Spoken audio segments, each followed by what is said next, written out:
જય માતાજી મિત્રો। તો ઉનાળાની ગરમીઓ શરૂ થઈ ગઈ છે અને આ ગરમીમાં આપણને કંઈક ઠંડુ ઠંડુ પીવાનું મળી જાય તો ખૂબ જ મજા આવે છે।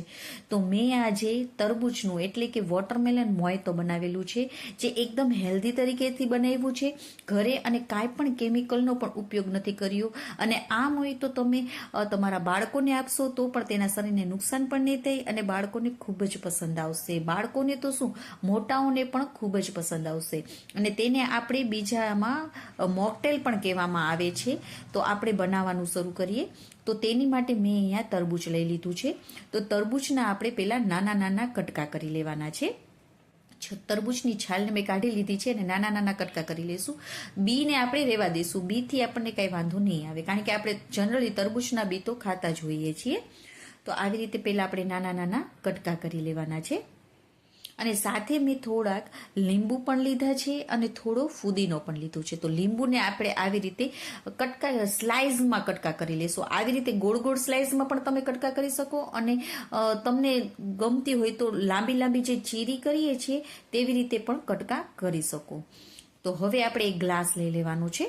તો હવે તેમાં પહેલા હું લીંબુ નાખી દઈશ। તો મેં 2 પીસ નાખ્યા છે। તમે જો વધારે ખાટું લાગતું હોય તો તમે ફક્ત 1 પીસ પણ નાખી શકો। હવે આપણે તરબૂચના કટકા નાખી દઈશું। તમને જેટલા પસંદ હોય તેટલા તમારે તરબૂચના કટકા નાખવાના। સાથે થોડા ફુદીનાના પાંદડાને પણ મેં સરસ રીતે ધોઈ લીધા છે, તે પણ નાખી દઈશું। હું 3-4 નાખું છું આમાં। તમને જેવો તમને ફ્લેવર પસંદ હોય, જેટલું તમને વધારે જે પણ વસ્તુ ભાવતી હોય તેટલી તમારે નાખવાની આમાં।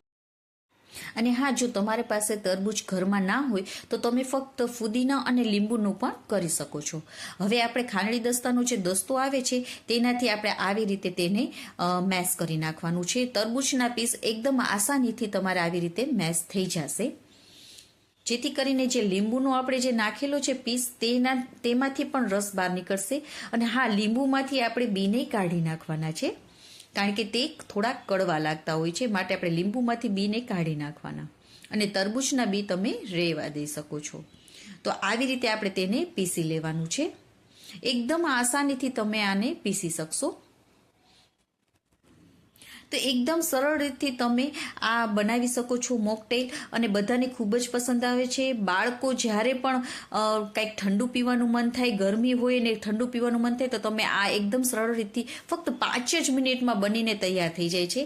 હવે તમારા તરબૂચની મીઠાશ કેવી છે એ ઉપરથી તમારે દળેલી ખાંડને નાખી દેવાની, સાથે થોડા બરફના કટકા નાખી અને તેને હલાવી લેવાનું, જેથી કરીને આપણે જે દળેલી ખાંડ નાખી છે તે એકદમ સરસ રીતે ઓગળી જશે।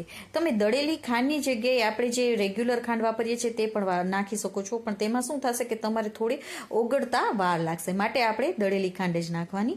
હવે મેં અહીંયા સાદી સોડા લઈ લીધી છે, તેને હવે આપણે ઉપરથી નાખીશું। તેનો ટેસ્ટ એકદમ સરસ આવે છે, ખાટો મીઠો ટેસ્ટ આવશે, એટલે બધાને ખૂબ જ પસંદ આવશે અને બાળકોને તો ખૂબ જ પસંદ આવશે। તો તમે પણ એકવાર જરૂરથી ટ્રાય કરજો। આ એકદમ સરસ મોકટેલ બને છે, અને બહારના કેમિકલવાળા મોકટેલ કરતાં બહાર તો ઘણીવાર ઘણા કેમિકલ પણ નાખતા હોય છે, તો તેનાથી તો સારું છે આપણે આપણા બાળકોને ઘરે જ બનાવીને દઈએ। તો આપણું મોકટેલ, આપણું મોજીતો રેડી થઈ ગયો છે, જે એકદમ સરસ લાગે છે। તો તમે પણ એકવાર જરૂરથી ટ્રાય કરજો। અને